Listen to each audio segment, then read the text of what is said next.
West Tigers fans, we have gone into our bye week now with a loss, but we still are gaining 2 points. There was so much that went wrong with last game against Rabbitohs, but at the same time, there was so much that went right. And we're going to be breaking it all down today and going over just how all of you guys are feeling on the community post that I posted. But before we do that, my name is Geordie. I'm just a diehard Tigers fan. Even though we've lost 2 weeks in a row now, I'm still so committed to this team, to this club, and to this community. So if you want to be part of something great, something orange, black, and white, make sure you like and subscribe. It helps me and the YouTube algorithm out a ton.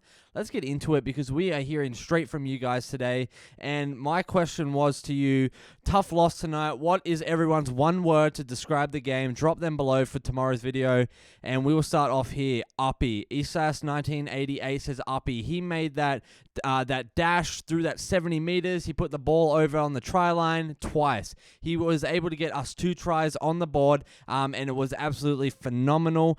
We move on to Jack Thompson, say specifically targeting our 5th tackle options. Diabolical. Absolutely. Talking about Uppy, legend. Needs to be our number 6. Absolutely. The way Galvin was not able to produce last night really concerned me going forward. I get it's a bye week coming up, but man, if you're going for $6 million and you think you run the joint, you need to be locked in. You need to perform at the highest level you can. I saw so many drop balls. Defensively, you were not trying Lachlan Galvin. And on attack, you just were not structured. Your right edge kept on getting exposed and ran around. That needs to change. We need to see Uppy in 6, Luai 7, and then move Talon De Silva into number 9, or Heath Mason, give him a crack. But we're not going to get into that right now, but let me know your comments if you're kind of on board with where I'm going with that. You know what's funny? 2 days ago, I came across a video of Westfield High from 2023 in a grand final, and Galvin dropped the ball over the try line to win the game for them in the last few minutes and then lost them the game. I knew he couldn't be trusted. Exact same thing happened tonight. Absolutely. I was over the moon. Man, I was down here when we were losing. Galvin got the ball, went over, sloppy handling, going over that line, and then I was right back down. That cost us the game, and more importantly, that solidified our decision on having him on the team, and I think he needs to go. Sorry for the harshness, but man, this is just a consistent thing that we've seen out of Galvin, and things need to change. What the game did in the last minute, the boys having put up the show, we should have won the comp, but to be honest, we already have lost the game in the first half. The players stop blaming the coaching team, and the better needs to improve on their performance. Pick the ball, play the ball, fast run, and run as hard as you can. I'm pleased with all the hardest runs by Staines to gain a lot of meters, but good game, boys. Have a good week, good rest, improve more when we return for round 13 against the Cowboys. That is going to be a huge game, a premiership game, back to our 2005 days. I couldn't agree more, man. We lost the game in the first half. We didn't have that spark. It literally took us to the last minute of the first half to get our first points on the board, and that to me is just not what we needed to do. We needed to come out. Royce Hunt did a great job of coming out, setting tone, but the team didn't follow. Charlie Staines definitely has some great runs, great tackles. Love what he was doing as well. There were a few moments that were iffy, but overall not great. We will break down some statistics later on in this video, so make sure you stick around for that. We'll read through a few more here. Boys put up a good fight tonight, but we need to ice the big moments. But overall, better than last week's game. Let's go Tigers. Absolutely. We definitely need to seize the moments and take the moments by the bull, take the bull by the hands, by the horns. My goodness, it has been a day, guys. And we need to make sure that we capitalize and ice those moments, like it's Dono84 said. But overall, great performance compared to last week against the Storm. Still so many things that we can improve that we will get into later on in this week. Nonchalance is the Monkey Merchants, is his one word. Their urgency didn't show up until the middle of the second half.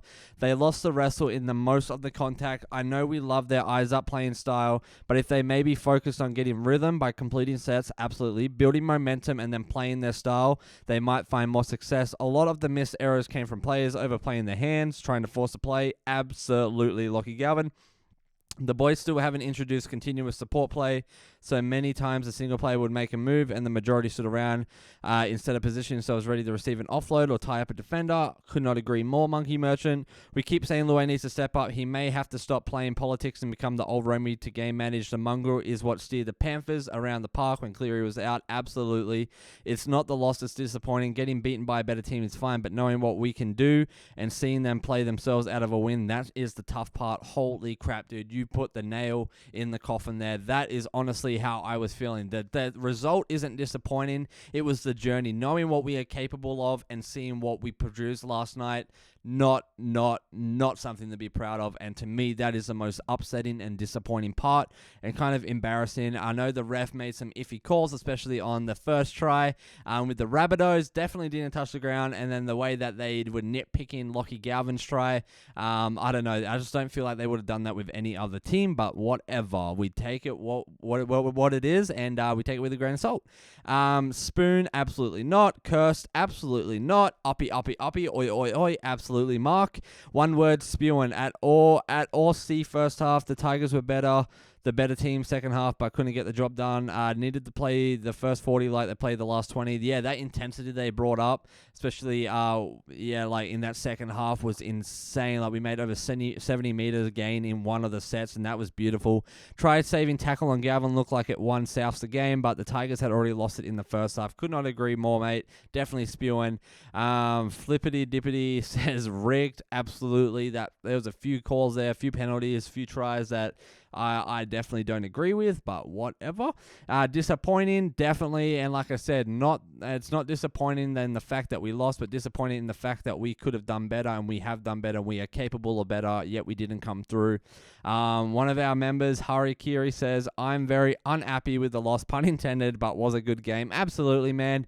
Very, very unhappy with the loss. Uppy did step it up, though, and he came through. He led the team. He steered the ship, and to me, that was probably the best part of the game. And yeah, we do have so much to dream big about. It's still a great year to be a Tigers supporter and a fan.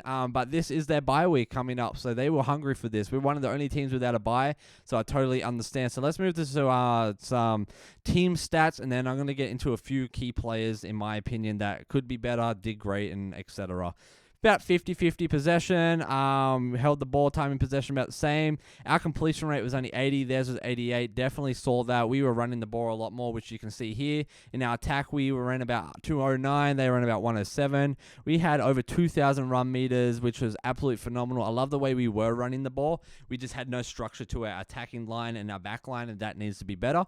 Post-contact meters was amazing. The way that we could keep, getting through Terrell May, Royce Hunt, even Tony Sucker. The way that they got through that line was absolutely phenomenal. We had 5 line breaks, 38 tackle breaks. Average set distance was about 45 meters, which it's all right, not bad. Really, really not bad. 196 meter kick returns, which is pretty decent.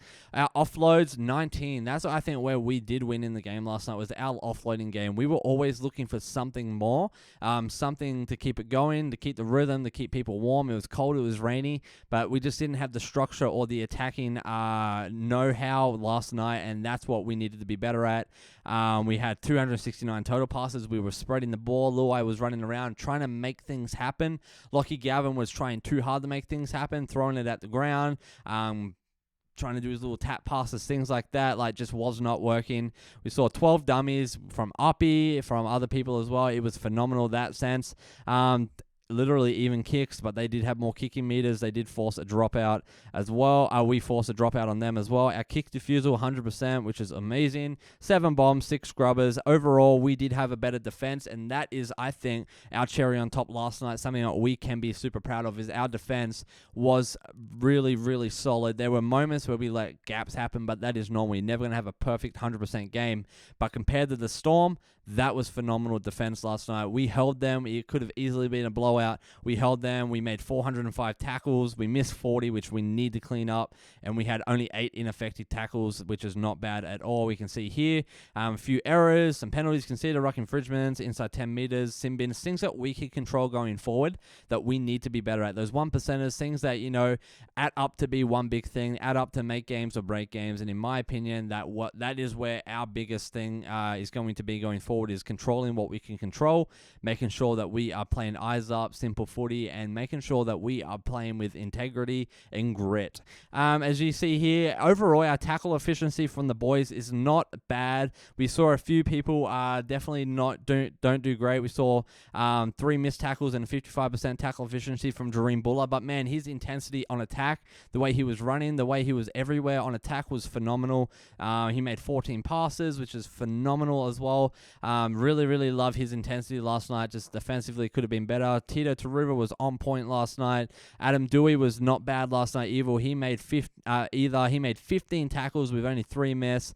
That to me is actually a really big thing to be proud of. The fact that he was grinding out that hard was phenomenal. Staffatoa, he was an absolute weapon last night. The way he was chasing down Latrell Mitchell, got him out in the touch, was absolutely amazing. Could not be more stoked with him, especially for a comeback game like that after his neck injury. He seemed to be doing just fine.